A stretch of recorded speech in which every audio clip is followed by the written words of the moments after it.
చంబల్ లోయలో బలవంత ఠాకూర్ అక్రమాలు, అక్కడ ప్రజల కష్టాలను తీర్చడానికి సీతారాం చేసే ప్రయత్నాలతో చుట్టూ నడిపిస్తుంటారు. డాకు మహారాజ్ పాత్ర తాలూకు మ్యానరిజమ్స్, ఎలివేషన్స్ అభిమానులకు ఫీస్ట్ గా ఉంటాయి. ఇసుక తుఫాను ఫైట్ హైలైట్ గా అనిపిస్తుంది. ద్వితీయార్థం రోజుగా మారుతున్నట్టుగా అనిపిస్తున్న టైంలో బాలకృష్ణతో పాటు శ్రద్ధ శ్రీనాథ్ పాత్రలకు సంబంధించిన వచ్చే ట్విస్టులు హైలైట్ గా కనిపిస్తాయి. 3 డిఫరెంట్ వేరియేషన్స్ తో కూడిన క్యారెక్టర్ లో బాలకృష్ణ అదరగొట్టేశాడు. డాకు మహారాజ్ పాత్రలో బాలకృష్ణ ఎనర్జీ ఆకట్టుకుంటుంది. లిమిటెడ్ డైలాగ్స్ తో సెటిల్డ్ గా ఈ క్యారెక్టర్ సాగడం కొత్తగా అనిపిస్తుంది. ప్రజ్ఞ జైస్వాల్, శ్రద్ధ శ్రీనాథ్ సెకండ్ హాఫ్ లోనే కనిపిస్తారు. శ్రద్ధ శ్రీనాథ్ మరొకసారి ఓ డిఫరెంట్ రోల్ తో ఆకట్టుకున్నారు. విలన్ గా బాబిడియల్ కొన్ని సీన్స్ లో భయపెట్టాడు.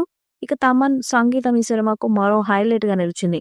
దాంతో సినిమా సూపర్ హిట్ అయింది. మొదటి పాటలో ఇంజనీర్ సీతారాం డాకు మహారాజుగా ఎలా మారాడు అనే కథను చూపించారు. కానీ ప్రీక్వెల్ లో మాత్రం చంబల్ ప్రాంతంలో గతంలో ఉన్న అసలు డాకు మహారాజు కథను తీయడానికి రెడీ అవుతున్నారు. ఈ సినిమా స్టార్ట్ అయితే భారీ అంచనాలు పెరగటము ఖాయం. ఈ వీడియోపై మీ అభిప్రాయాన్ని కామెంట్ బాక్స్ లో తెలియజేయండి. ఈ వీడియో మీకు నచ్చితే లైక్ చేయండి, షేర్ చేయండి, కామెంట్ చేయండి. మరిన్ని అప్డేట్స్ కోసం మన ఛానల్ సబ్స్క్రైబ్ చేయండి. అలాగే పక్కన ఉన్న గంట సింబల్ గట్టిగా కొట్టండి.